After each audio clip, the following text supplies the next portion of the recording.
Hello everyone. तो बच्चों आज हम अपना टॉपिक आगे कंटिन्यू करते हैं। हमारा कंज्यूमर इक्विलिब्रियम चला हुआ है तो उसी टॉपिक को आगे हम कंटिन्यू करते हैं। मैंने आपको single commodity one commodity case करा चुकी हूं, तो आज मैं स्टार्ट कराऊंगी आपका टू कॉमोडिटी केस की हमारा टू कॉमोडिटी केस क्या होता है कि कंज्यूमर जब टू कॉमोडिटी को परचेज करेगा, जब उसको वो कंज्यूम करता है टू कॉमोडिटी को, तो वो वाली कंडीशन कैसे आपकी कंज्यूमर इक्विलिब्रियम में बनेगी। तो बेटे जो आपका टू कॉमोडिटी केस है उसी को मार्जिनल इक्वी मार्जिनल यूटिलिटी भी बोला जाता है। उसी को हम क्या बोलेंगे, law of equi marginal utility, उसका अदर नेम होता है टू कॉमोडिटी केस का। तो चलो आज आगे स्टार्ट करते हैं टू कॉमोडिटी केस में। तो जो हमारे टू कॉमोडिटी केस है, टू कॉमोडिटी केस का मतलब है जब कंज्यूमर टू कॉमोडिटी कंज्यूम करेगा, जैसे उसको बिस्किट लेना है और आइसक्रीम लेनी है, तो वो दो कॉमोडिटी क्या कर रहा है, एक बिस्किट और एक आइसक्रीम। तो उससे मिलने वाला जो उसको सेटिस्फेक्शन मिलता है किस कंडीशन में, वो क्रिएट करेगा अपना कंज्यूमर इक्विलिब्रियम। किस कंडीशन में वो इक्विलिब्रियम में पहुंचेगा, तो किस में पहुंचेगा मैं अभी आपको बताती हूँ बेटा कैसे पहुंचेगा। जैसे टू कॉमोडिटी, मैं जो आपको एग्जांपल ले रही हूँ, मैं आपका एक्स और वाई टू कॉमोडिटी का ले रही हूँ। तो जैसे MUX अपॉन PX, वैसे हम फर्स्ट वीडियो में ये पढ़ के आ चुके हैं कि कैसे निकालते हैं इसको। सेकंड आपका MUY अपॉन PY, PX और PY मतलब उस कॉमोडिटी के प्राइस इक्वल टू MUM। जब कंज्यूमर को ये वाली कंडीशन क्या हो जाए, फॉलो हो जाए, जब उसको ये वाली कंडीशन मिल जाए, तो इस वाली कंडीशन में कंज्यूमर हमारा किस में पहुंचता है, इक्विलिब्रियम की कंडीशन में पहुंचता है। तो दोनों कॉमोडिटी से मिलने वाला सेटिस्फेक्शन इक्वल हो जाए और इक्वल टू किसके, मनी के, MUM। हमने पढ़ा था कि उसको हम कॉन्स्टेंट मान के चलते हैं मनी की यूटिलिटी को। बात समझ आए बेटा। तो चलो जो मैं आज ये वाला डाटा आपके सामने ले रही हूँ, इसी डाटा से मैं आपका एक्सप्लेन करूंगी। जैसे मैंने लिया है कि जो इनकम है कंज्यूमर की वो कितनी है, वो 60 है, और जो PX के प्राइस है वो आपके 10 है, और PY के जो प्राइस है वो आपके 5 है। चलो तो जैसे MUX आपका फर्स्ट यूनिट पे MUX कितना दिया हुआ है, 100 दिया हुआ है, तो इसके प्राइसेस को डिवाइड दे देंगे तो हमारा क्या निकल के आ जाएगा, MUX अपॉन PX, ये वाली कंडीशन निकलेगी। चलो तो इससे डिवाइड देते हैं, इसके प्राइस कितने हैं, इसके आपके प्राइस हैं 10, तो ये कितना निकल के आया आपका 10, 9, 8, 7, 6 और आपका निकल के आया 5, ये निकल के आया। फिर ऐसे ही आपके जो PX है, PX के प्राइस कितने हैं, 5 है। चलो तो अब इसके जो प्राइसेस हैं वो कितने हैं, वो 5 है, तो इससे डिवाइड देके ये निकाल के लाएंगे तो कितना निकल के आया, 7, 6, 5, 4, 3 और ये निकला आपका 2, ये निकल के आया।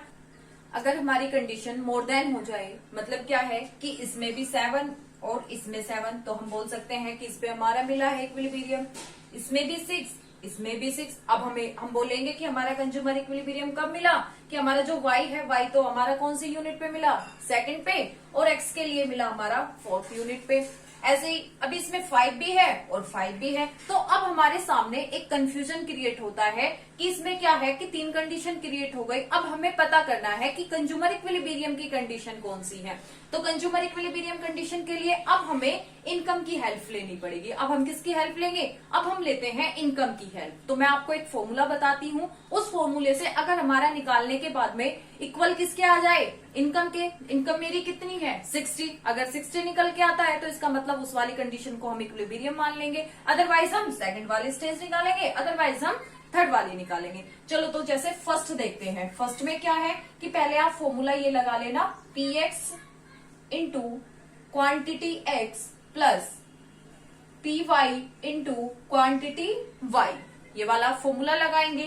तो PX X के प्राइस कितने हैं, 10 है, इंटू अब क्वांटिटी X की क्या ली गई, क्वांटिटी X की क्या है, पहले वाले उसमें हमारे दोनों क्या है, ये 7 है, ये 7, तो ये वाली कंडीशन में तो कितनी यूनिट कंज्यूम कर रहा है आपका X कर रहा है 4 यूनिट, प्लस Y के प्राइसेस कितने हैं 5, इंटू तो 5 प्राइसेस हैं और Y कितनी कॉमोडिटी कंज्यूम कर रहा है, Y कर रहा है 1 यूनिट, तो इंटू 1।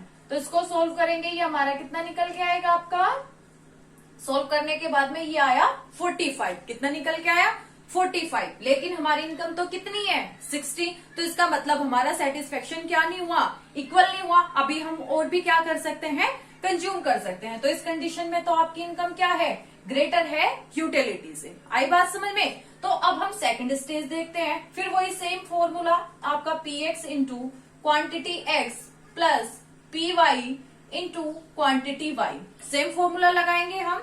इस बार हमारे वही प्राइस क्या है 10, क्वांटिटी पहले तो क्या था बेटे 7 था, अब देखेंगे क्या है आपका 6। तो 6 आपका y के लिए तो सेकंड यूनिट पे है, और आपका ये कौन सी यूनिट पे है, आपका x के लिए है 5 यूनिट पे। तो इसको 5 प्लस प्राइस कितने हैं इसके, y के प्राइसेस आपके सेम वही 5, क्वांटिटी y की क्वांटिटी कितनी ली है इस टाइम पे आपकी 2।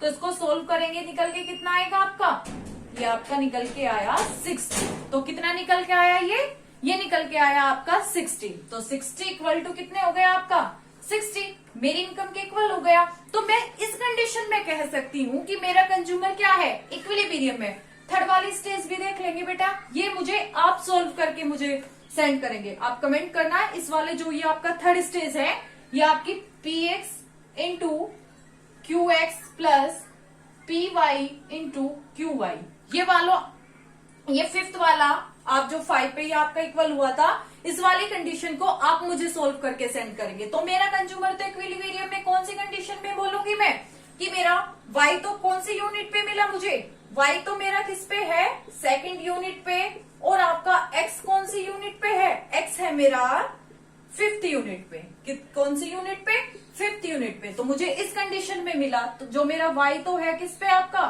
y तो मिला आपका 2 यूनिट पे, और जो आपका x है वो किस पे मिला आपका 5th यूनिट पे। बात समझ आई। तो मेरा कंज्यूमर इक्विलिब्रियम में पहुंचा, तो मैं कौन सी कंडीशन में जा गई हूँ कंज्यूमर इक्विलिब्रियम में, तो ये वाली कंडीशन मेरी फॉलो हो गई।